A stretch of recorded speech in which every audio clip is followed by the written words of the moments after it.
Right, welcome back to our discussion of synchrotron radiation, where we are in the middle of discussing the single particle spectrum, the radiation spectrum that you get out from a single particle moving in a magnetic field. We've talked about the dynamics, we've talked about the total radiation power, and then we talked about how the radiation that we get out from the spectrum is beamed, from a single particle, is beamed into an angle of order 1 of gamma. And for that, we made this little diagram where we said that you have a sine square theta dependence in the rest frame, and in the lab frame, anything that's within an angle of plus or minus pi by 4 of of this axis of the velocity. This is the velocity, this is the acceleration.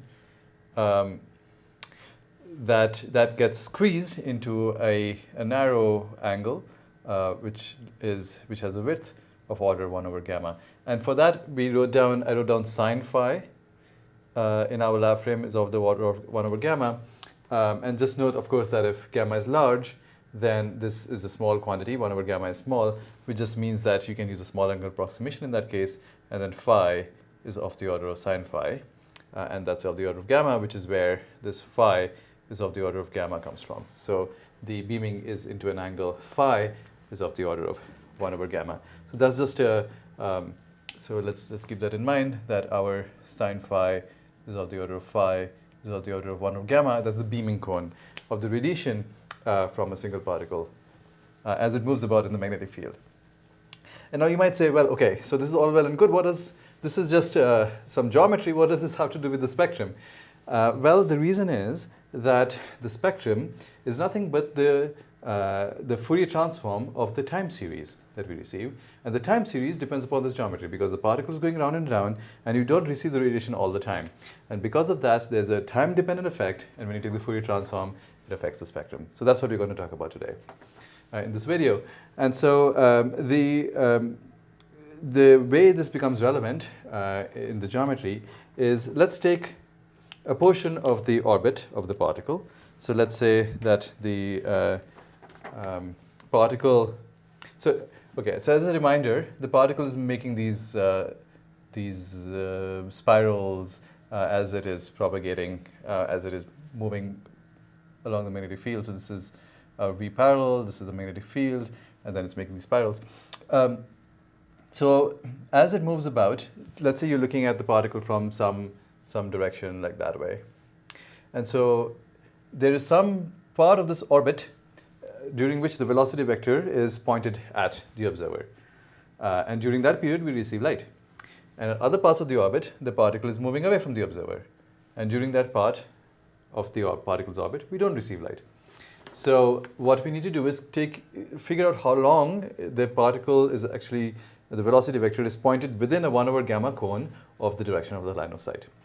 And the important radius is going to be the radius of curvature of this orbit, and not the radius of the orbit itself. And this will become clear in a second. So let's say that the particle is here at some time t equals t1, and that it is then at some point here. Actually, I'm going to put these over here, just so that then I can talk to you. So let's say that the particle is here at t equals t1, and that it is over here at t equals t2. And over here is when the 1 over gamma beaming cone of the particle and first enters a line of sight. So this is the beaming cone. And then at t2, the beaming cone just leaves a line of sight. So this is the particle in its orbit. It is making circles. So this is the portion of its orbit, and then of course this is highly exaggerated because really it's only a tiny portion of the orbit. Let's say this is the center of curvature,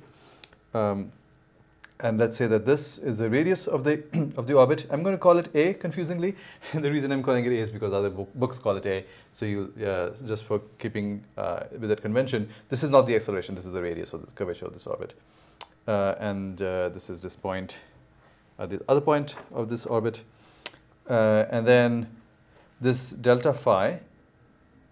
Let's see. Delta phi this is of the order of 2 over gamma. So that's the, because this is 1 over gamma, and this is, each of these cones is of the order of 2 over gamma, right? So this angle is also of the order of 2 over gamma. And why 2 over gamma? Because the half opening angle is 1 over gamma. This 2 is not going to matter at the end of the day, but I'm just keeping it for consistency. And let's say we're looking at it, so maybe this wasn't clear, but we're looking at it from over here. Right, so this is our line of sight, and at this point, the particle's beaming cone enters our line of sight. At this point in its orbit, the particle's beaming cone leaves our line of sight. And so the question is, what is the duration of the observed pulse of light? Because during this period, we get light. Right? The light is beamed into this cone, so we get radiation. And then for all of the rest of the orbit, we don't get radiation. So the question is, how long does this last? And then we'll take the Fourier transform. That'll give us a frequency. So this is the particle orbit. And this A is the radius of curvature, again, of that orbit. So this distance, let's call it a delta S. This delta S is going to be the velocity of the particle, v, times t2 minus t1, because that's the time difference between here and here. And so we're just going to call that v delta t, where delta t is t2 minus t1.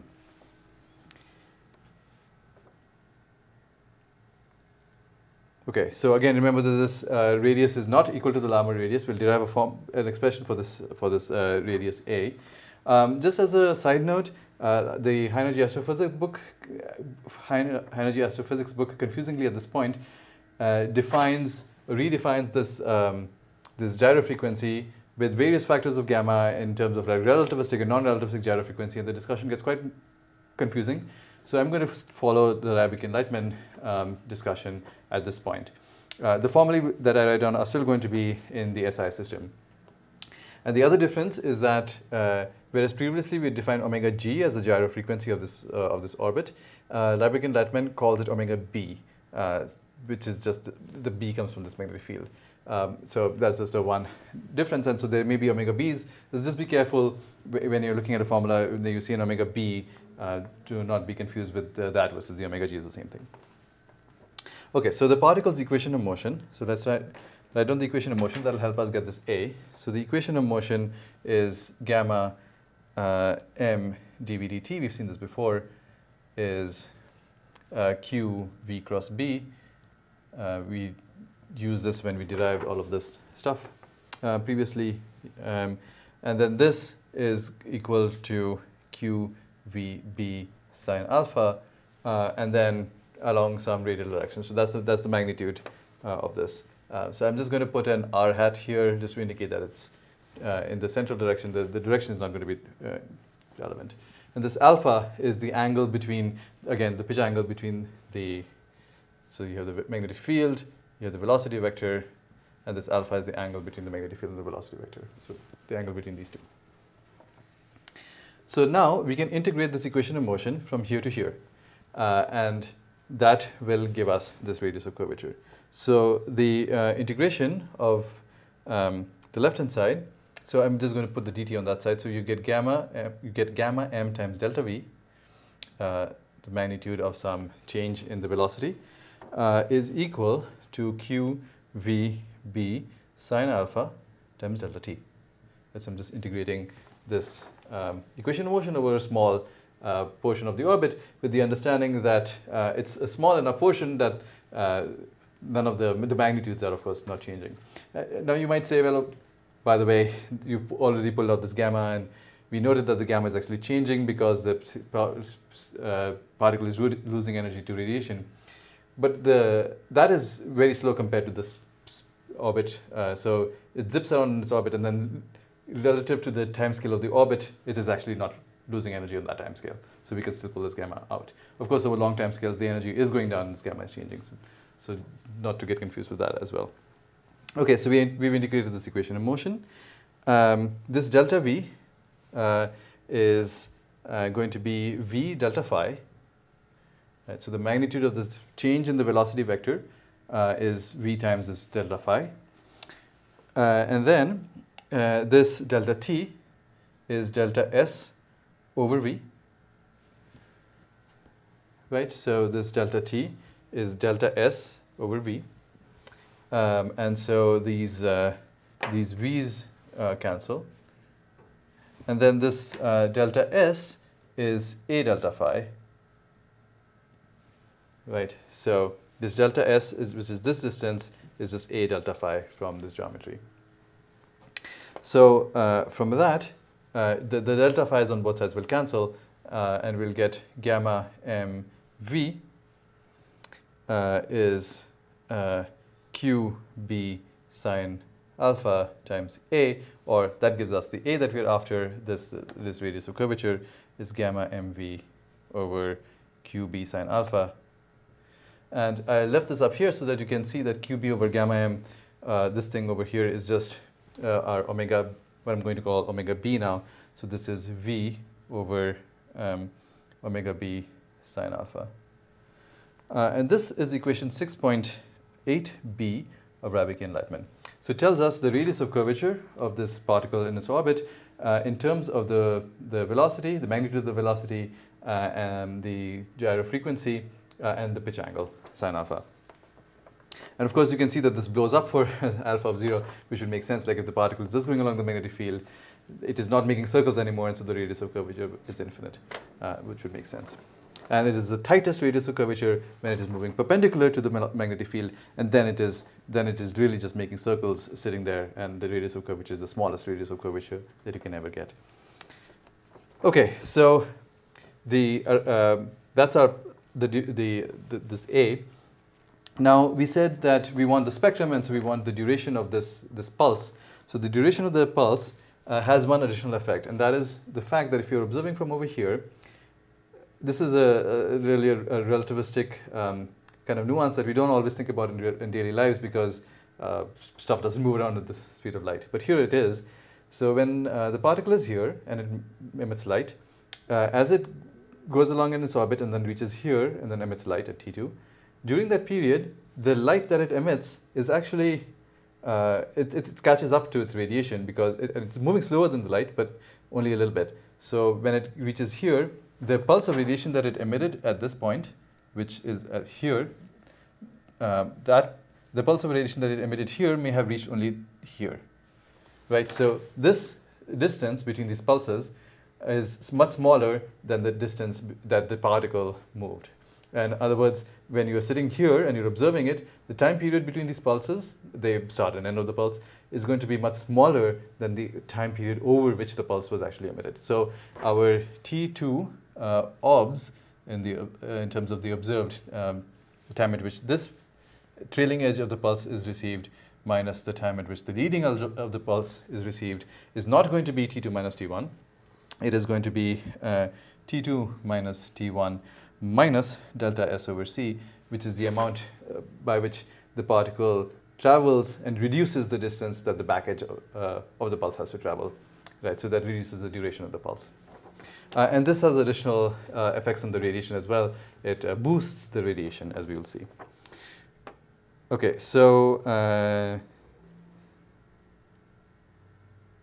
yeah, there was one more thing I wanted to add here, which is that this delta S, which we can actually calculate now.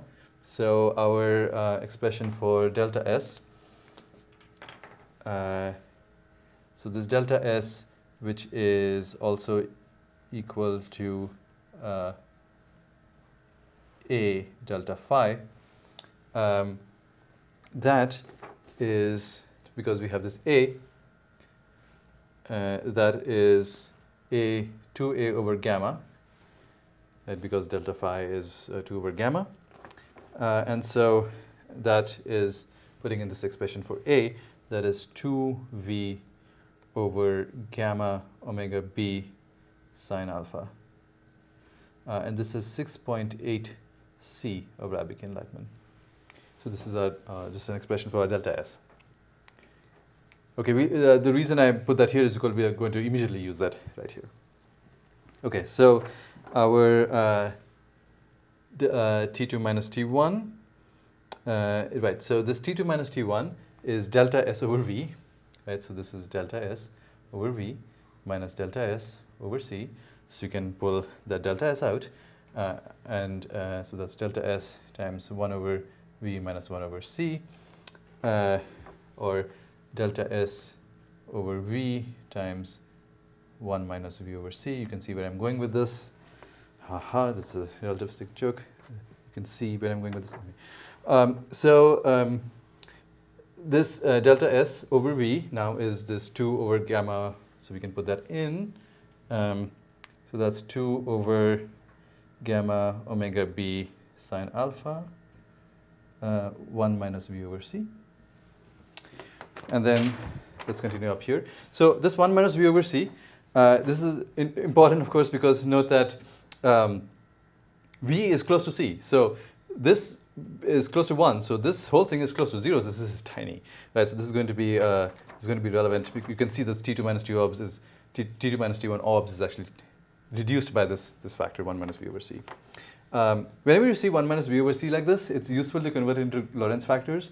How do you do that? You do that by multiplying and dividing by 1 minus V over C. So let me just do that up here as an aside. That's kind of generally relevant. So 1 minus V over C, multiplying and dividing by 1 plus V over C. So the numerator, of course, becomes 1 minus V squared over C squared over 1 plus V over C. And then, what is 1 minus V squared over C squared? This you will recognize. This is 1 over gamma squared, the Lorentz factor squared. And then 1 plus V over C, because V is of the order of C typically, this V over C is of the order of 1. And so this is of the order of 2. So this is like 1/2 or 1 over 2 gamma squared. It's important to know when you can make these approximations and when you can't. Like obviously you can't make that approximation in the numerator because that just becomes 0. So just keep in mind where you can do this. So 1 minus V over C is of the order of 1 over 2 gamma squared. So you get a 1 over gamma squared reduction or squeezing of the light because of this, just this time travel effect, this relativistic time travel effect. So our T2 minus T1 orbs then, this thing, T2 minus T1 orbs, this is the duration of the pulse, is going to be 1 over, and then I'm going to replace this by this 2 gamma, so the 2's cancel. So it's 1 over gamma cubed omega B sine alpha. And this is equation, I'm going to first put it in a box because it's important, and this is equation 6.10b of Rybicki Lightman. So this tells us the width of the radiated pulse. It tells us how long it lasts, and you can see that the radiation, we'll see that the spectrum, the radiation spectrum has basically harmonics of this omega b, but it's not harmonics of this omega b, it's harmonics with this gamma, additional gamma cubed factor. And because there's a gamma cubed here and there's a gamma here, one of those gammas will cancel out and you'll have a gamma squared remaining. And so this is why for radiation, for charged particles in magnetic fields, the frequency of the radiation that we get is boosted by a gamma squared relative to the gyro frequency, is because of these light travel time effects. So the observed spectrum has a characteristic frequency. So that's a characteristic frequency.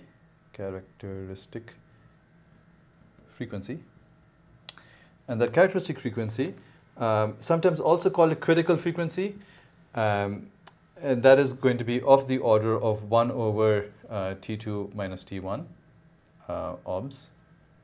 I'll just say orbs to indicate that.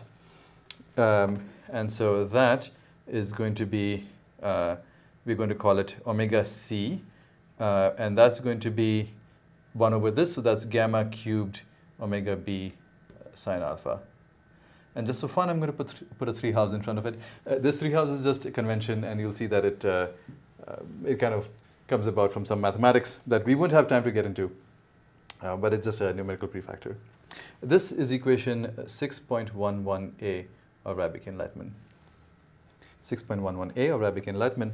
And let us just substitute the expression for omega b. So our omega c then is, let's see, so we have 3 halves, and then gamma cubed, so we have gamma squared, omega, sorry, we've got rid of our omegas. So gamma squared, so 3 halves, gamma squared qb sine alpha over m. Right? So this is the critical frequency.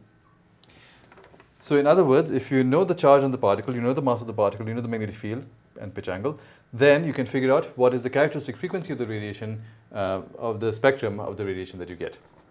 And we talk about the full details of the shape of the spectrum in just a second. But this is the relevant frequency scale in the problem.